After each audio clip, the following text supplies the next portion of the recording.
Assalamualaikum warahmatullahi wabarakatuh.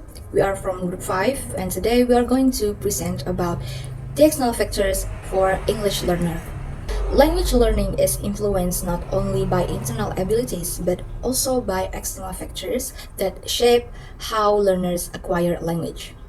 When we talk about internal abilities, we mean things like motivation, intelligence, language style, or self-confidence.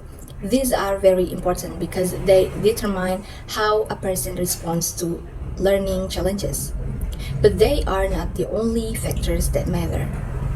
In reality, learning a language does not happen in isolation.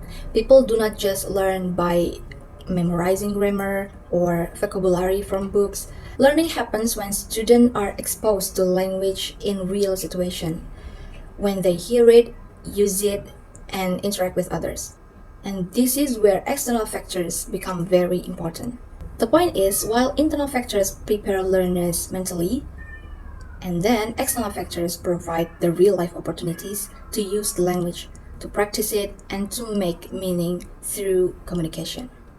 So what we are going to do is discussing about the external factors for English learner, including input by Krashen, and then interaction by Michael Long, and the last is social cultural from Vygotsky. So these three factors will be presented by my partners in the next slide. Okay, now I'll explain about the input.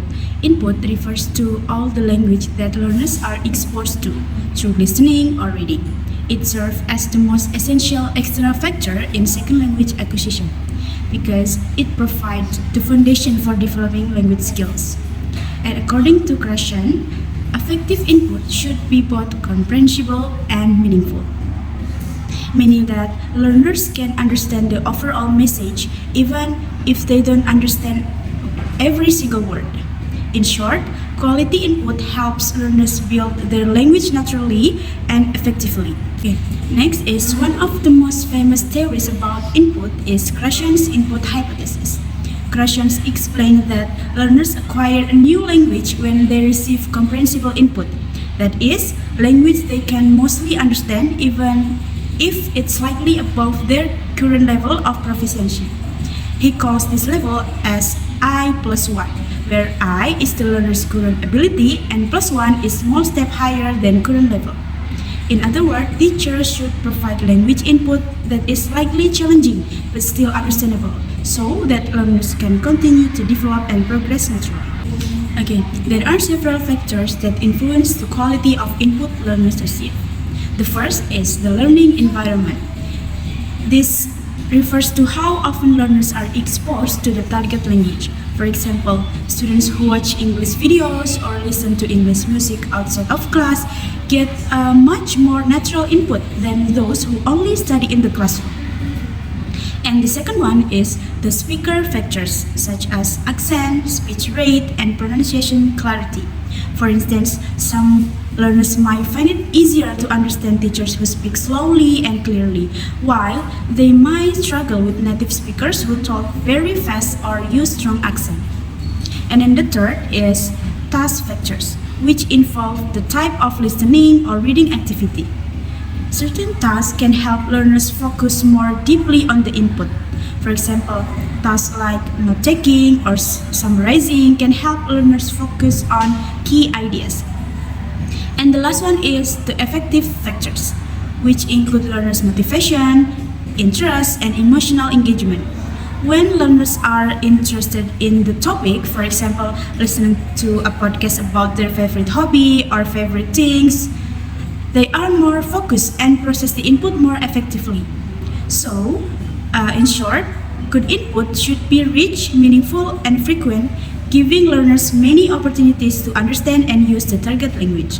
Hello everyone, in this slide I am going to talk about interaction, which is focuses on how speaking support language learning and communication in the classroom. So first, let's look at the central role of interaction in language learning.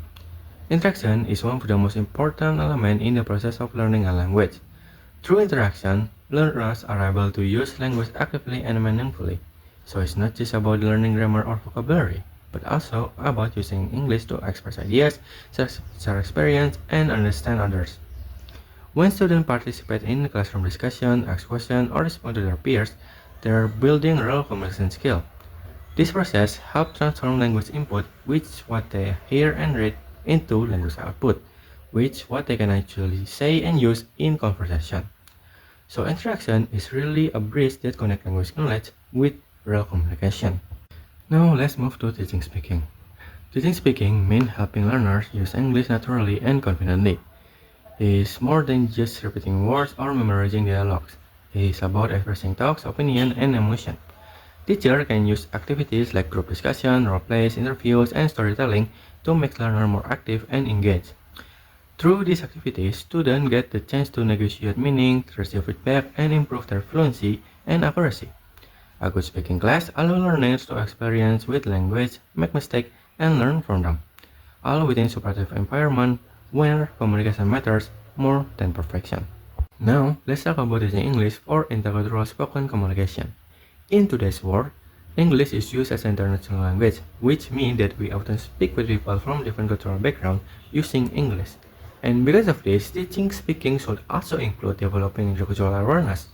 Learners need to understand that communication involves not only the right word, but also the right way of interacting, like showing politeness, respect, and understanding of other perspective.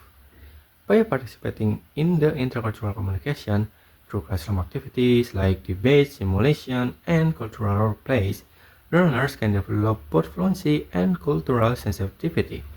This helps them become speakers that can use English effectively and also appropriately in global and multicultural settings.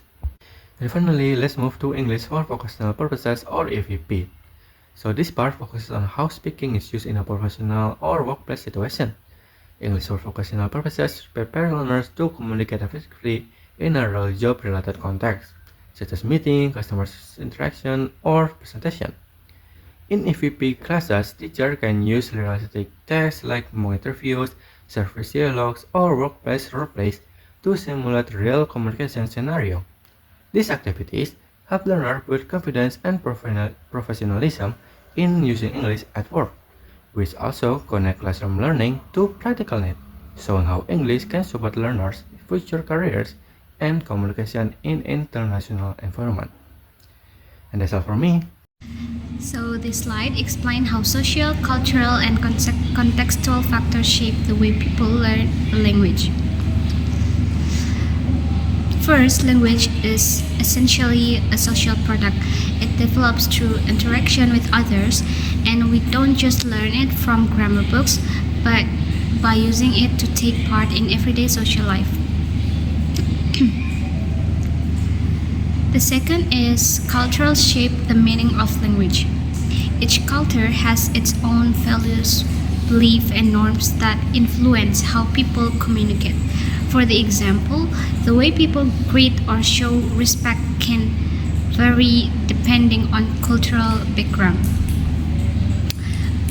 And the third one is social context provide meaning. We understand words or sentence because we recognize the situation, who is speaking, to whom, and for what purpose. And the fourth is the concept of language socialization means that learning a language also means learning how to be part of a community.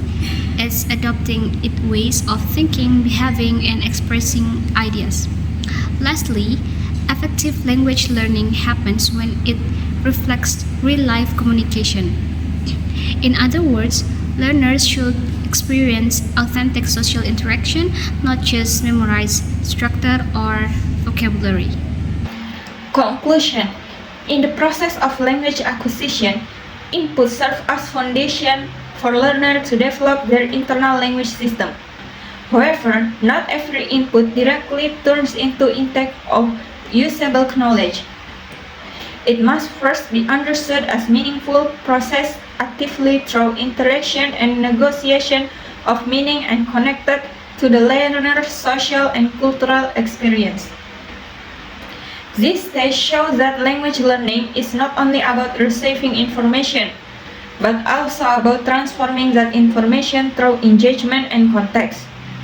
When input, interaction, and socio-cultural understanding come together, they create a deeper and more sustainable language learning experience. Thank you. Okay, that's all from us. Thank you for watching. So, if you have any questions, please write them in the comment section and have a good discussion on Google Classroom, guys. Wassalamualaikum warahmatullahi wabarakatuh.